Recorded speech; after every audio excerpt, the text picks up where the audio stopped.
Queridos, vamos abrir nossa Bíblia no Evangelho de João, capítulo 2, e nós vamos ler os 10 primeiros versículos. Nós estamos já há algum tempo seguindo uma série no Evangelho de João. Nós vamos dar sequência nesse culto online e quando nós voltarmos para o templo, vamos continuar também. Então, João capítulo 2, versículo 1, diz assim: 3 dias depois, houve um casamento em Caná da Galileia, achando-se ali a mãe de Jesus. Jesus também foi convidado com seus discípulos para o casamento. Tendo acabado o vinho, a mãe de Jesus lhe disse: eles não têm mais vinho. Mas Jesus lhe disse: mulher, que tenho eu contigo? Ainda não é chegada a minha hora. Então ela falou aos serventes: fazei tudo o que ele vos disser. Estavam ali 6 talhas de pedras que os judeus usavam para as purificações, e cada uma levava 2 ou 3 metretas. Jesus lhe disse: enchei de água essas talhas. E eles as encheram totalmente. Então lhes determinou: tirai agora e levai ao mestre-sala. Eles o fizeram. Tendo o mestre-sala provado a água transformada em vinho, não sabendo de onde viera, se bem que sabiam os serventes que haviam tirado a água, chamou o noivo e lhe disse: todos costumamos pôr primeiro o bom vinho, e quando já beberam fartamente, servem o inferior. Tu, porém, guardaste o bom vinho até agora. E amém.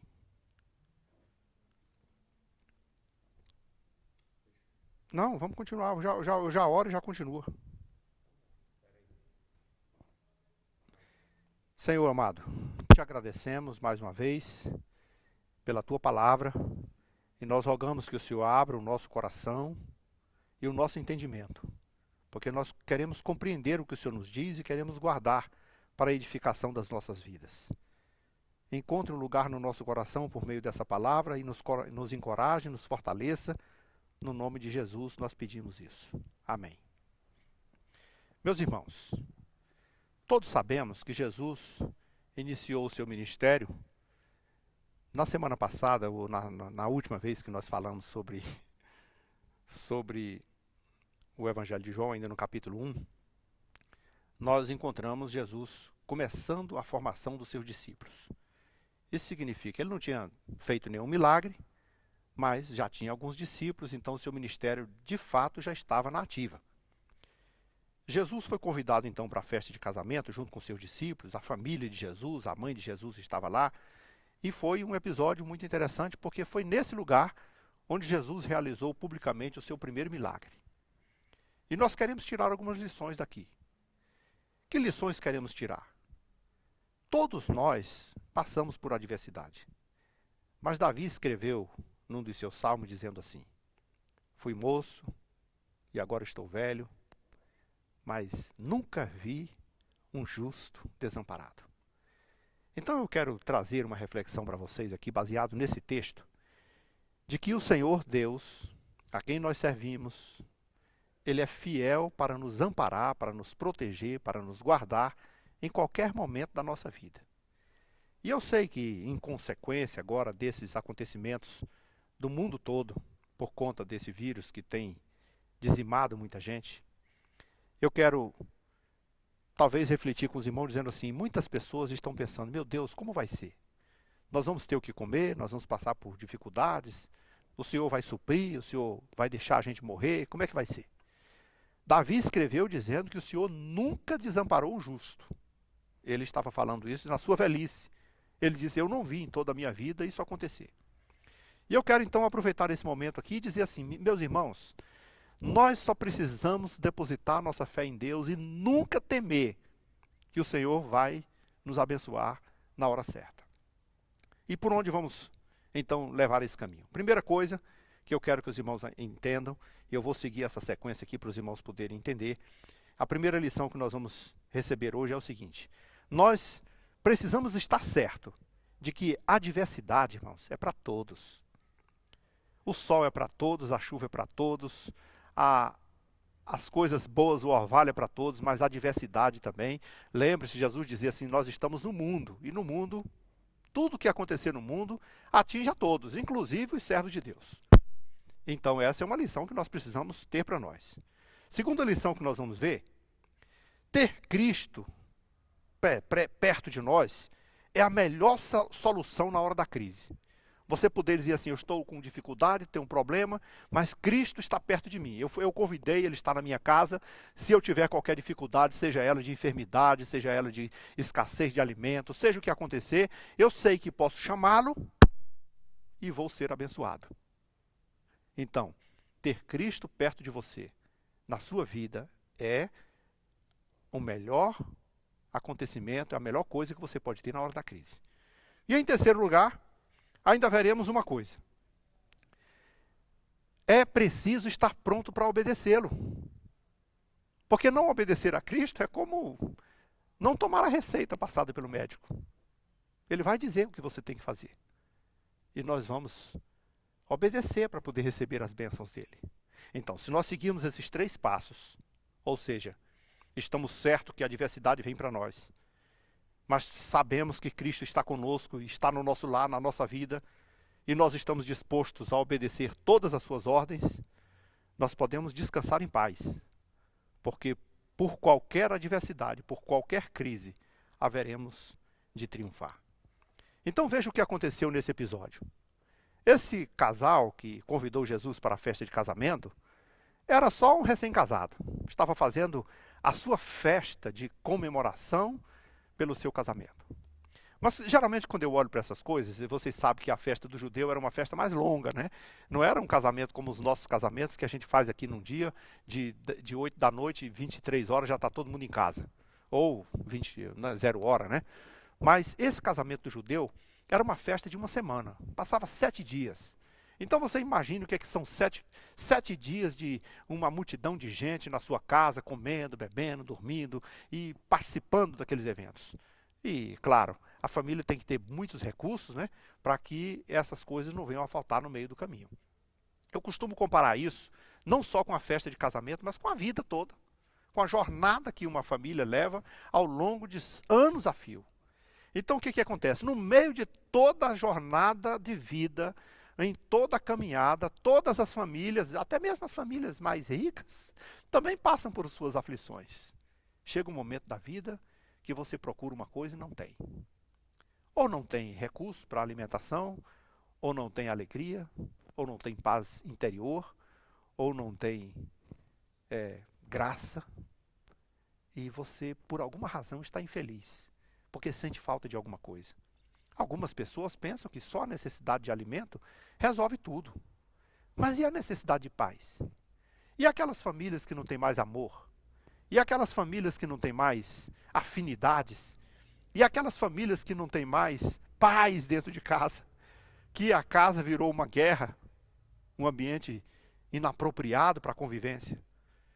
E aí, quando chega num momento como esse, todos nós precisamos saber que não é porque você é ímpio, é santo, ou serve a Deus ou não serve a Deus. Se você está no mundo, está sujeito a passar por qualquer uma dessas adversidades. Vai ter necessidade de alguma coisa, de se alimentar ou de se tratar. Doenças como essa que estão aí assolando o mundo todo, não quer dizer que isso não vai pegar nas pessoas que servem a Deus. Vai pegar em todo mundo, vai pegar. Porque as pessoas que servem a Deus também estão no mundo. E Jesus disse assim, eu não peço que os tire do mundo, eu peço que os livre do mal. Então, que o Senhor nos proteja, mas nós estamos no mundo. E quando estamos no mundo, nós não escapamos daquilo que acontece sobre ele. Pois, assim como a chuva, o sol, a peste também atinge a todos. São várias, irmãos, as lutas que surgem ao longo da vida e nós precisamos, sim, do auxílio divino. Esse casal, por exemplo, no meio da festa faltou o vinho. Sabe o que é o vinho numa festa de casamento? O vinho no Antigo Testamento já tinha, na Bíblia, né, já tinha o significado, o sinônimo de alegria. É quando as pessoas bebem vinhos, ficam alegres. Então, imagine uma festa de casamento onde falta vinho. E imagine um casamento, ou uma família, ou um pai de família, onde falta amor, onde falta alegria, onde falta a paz, onde falta alimento.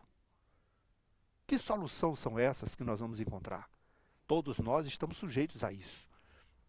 Famílias cristãs não são poucas, aquelas que também têm reclamado da falta de recursos, da falta de paz, da falta de amor, da falta de compreensão, da falta de felicidade. Qual é a solução para isso? Aquela família, daquele casamento, lá em Caná da Galileia, eles tinham uma coisa curiosa. O texto diz que a mãe de Jesus estava lá, mas diz uma coisa assim mais precisa. Jesus foi convidado com seus discípulos. E aí vem uma pergunta para mim, que eu quero fazer para você também. Nós convidamos Jesus para nosso lar? Nós tornamos ele uma pessoa importante dentro da nossa casa? Você já parou para pensar na possibilidade que às vezes nós não queremos que Jesus esteja na nossa vida? Porque às vezes vai interferir nas nossas vontades, vai definir algumas das coisas que nós não gostaríamos que ele soubesse? Pois bem, por conta da presença de Jesus naquela casa, a diferença foi feita. Porque, de repente, alguém conta uma história, a mãe de Jesus chega para ele e diz assim, olha, eles estão sem vinho, o vinho acabou. E ele diz, mas mulher, o que eu tenho contigo? Nem é a minha hora ainda. Mas, como Maria, provavelmente mais sensível a essa situação, já tinha percebido alguma coisa, ela chamou os serventes e disse, olha, presta atenção numa coisa. Tudo que ele mandar vocês fazerem, obedeçam. Então, se existe um mandamento de Maria, está aí um deles. Faça tudo que Jesus mandar. E aí, de repente, Jesus olhou para um lado e ele viu ali 6 talhas de pedra, que mediam entre 2 a 3 metretas. Uma metreta, segundo os cálculos aí da maioria dos estudiosos aí, diz que tinha aproximadamente 40 litros, algumas com 30. Então, se fosse 3 de 40, seria 120 litros, se fosse de 30, seria 90, se fosse mista, talvez, mas pelo menos 100 litros de água cabia em cada uma delas. Então, você imagine, tinha 6, Jesus mandou encher todas elas com água. Então, de repente, aqueles homens tinham aproximadamente 600 litros de água dentro das talhas, para concluir uma festa de casamento. E Jesus deu essa ordem, encham de água. E como eles já tinham recebido a instrução de Maria, eles encheram de água o tanto que puderam. Deixaram lotado. Não é assim, não é fácil isso. Não é difícil isso. Quando você está pedindo, quando você está clamando, tem Jesus perto de você, você vai atrás dele e pede a solução. Sabe que quantas vezes nós passamos por adversidade, nós procuramos tantos meios e nós esquecemos de buscar o principal, que é Jesus.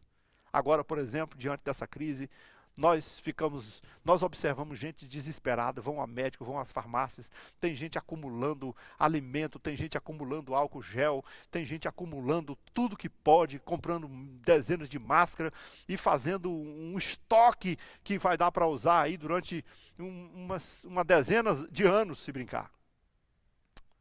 Mas você esqueceu do principal. Você falou com Jesus. Você o chamou. Ah, uma perguntinha. Ele está na sua casa? Você já o convidou? Ele está perto de você? Porque ele é nosso amigo. Ele é alguém que nós podemos falar diretamente. Jesus, aqui estamos juntos. Você se lembra da tempestade? Quando Jesus estava no barco com seus discípulos e Jesus estava dormindo na popa da embarcação. De repente houve uma tempestade terrível e os discípulos começaram a ficar aflitos com aquele barco que estava sendo arremessado pelas ondas.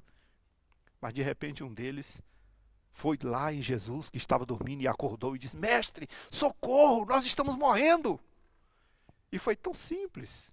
Jesus acordou, estendeu a sua mão e disse ao mar, cala-te, aquieta-te. E tudo foi resolvido e houve grande bonança. Essa é a grande vantagem de ter Jesus perto de nós. Você convidou. Você o tem perto de você. Então você pode chamar por ele. Nós chamamos por Jesus quando estamos doentes, nós chamamos por Jesus quando falta alguma coisa na nossa casa, nós chamamos por Jesus quando estamos em crise, em dificuldade, porque Ele está sempre pronto a nos socorrer. Então chame por Ele. Mas olha, se você não o convidou, se você não o quis na sua vida, é claro, vai ter um pouco mais de dificuldade, mas você pode chamá-lo em qualquer momento que você quiser.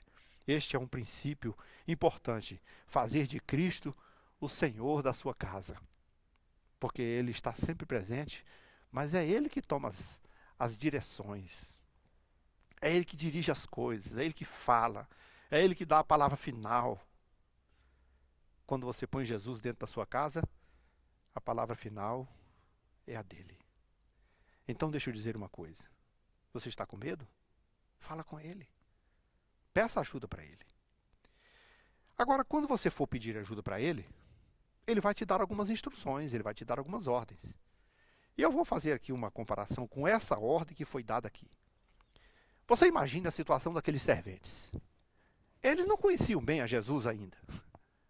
Talvez eles o tivessem até visto crescer ali na rua, talvez fossem amigos de Maria, de José, e viam Jesus como uma pessoa comum, como todos nós viríamos se estivesse lá.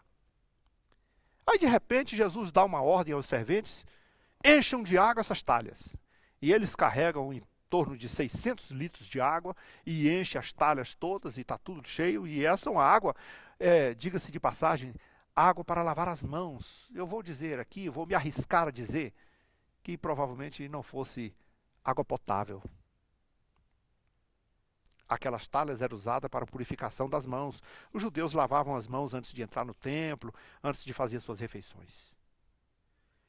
Você carrega 600 litros de água não potável, enche as talhas e depois recebe a segunda instrução. Leva a água.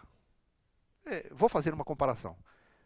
Enche uma taça, coloque numa bandeja e leva para o mestre-sala. Quem é o mestre-sala? É o provador do vinho. É o cara que entende da qualidade do vinho. Leva para ele provar. Aí você enche uma taça com água não potável, coloca numa bandeja e vai servir o mestre-sala com isso?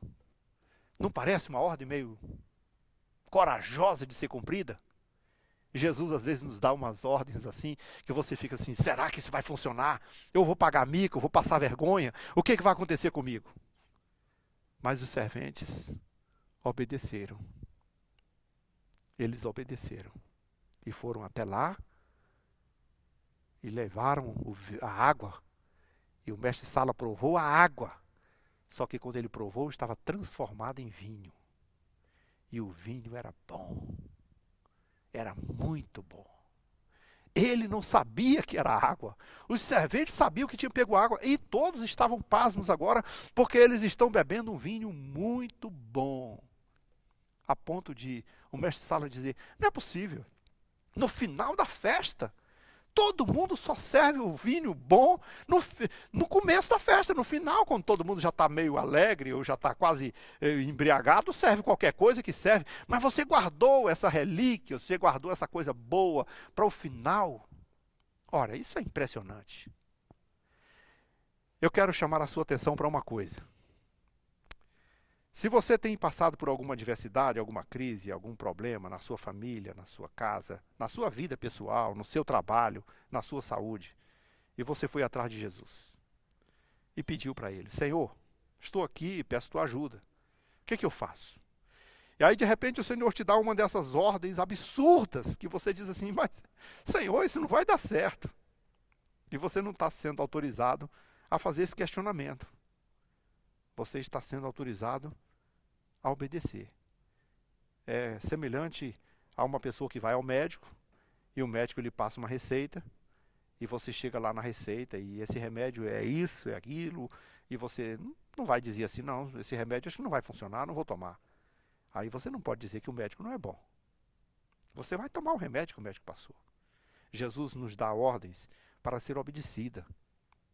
Lembra daquele cego de nascença que ele criou, também no Evangelho de João, lá pelo capítulo 9, ele encontrou um cego de nascença, e aí então Jesus colocou saliva na terra e melou a terra e passou nos olhos do cego.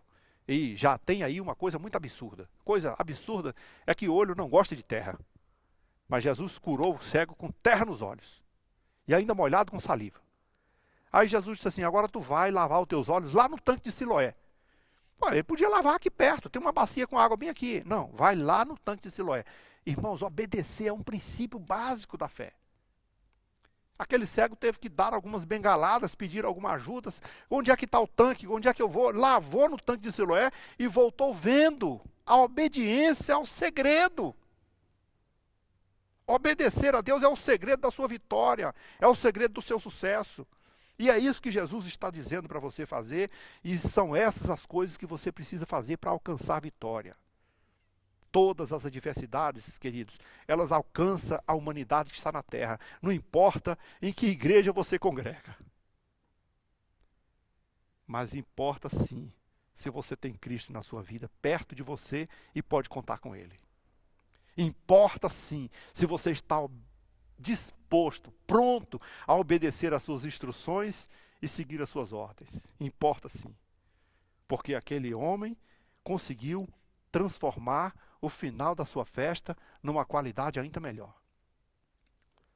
Você está pensando assim, eu já sou velho, eu já vivi tanto, já passei tanta adversidade, e eu quero dizer uma coisa para você hoje, baseado nessa palavra, que Deus pode fazer o final da sua vida ser melhor do que o princípio.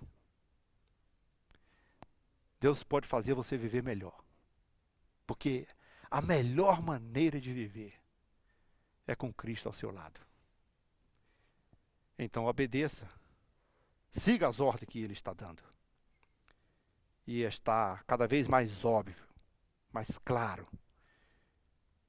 que nós enfrentamos toda essa assolação e todas essas coisas que acontecem no nosso país, que Deus está fazendo algum juízo sobre a nação. Deus está requerendo alguma coisa, que o povo tenha andado fora dos seus caminhos. Mas você, tendo Jesus perto de você, como amigo, conversa com Ele, fala com Ele e diga para Ele, Senhor, pode mandar, eu vou obedecer. Eu quero receber de Ti o melhor, mas quero também dar a Ti o meu melhor. Então que o Senhor abençoe a sua vida, abençoe a sua igreja, e estenda a sua mão sobre nós, para sempre, no nome de Jesus. Amém.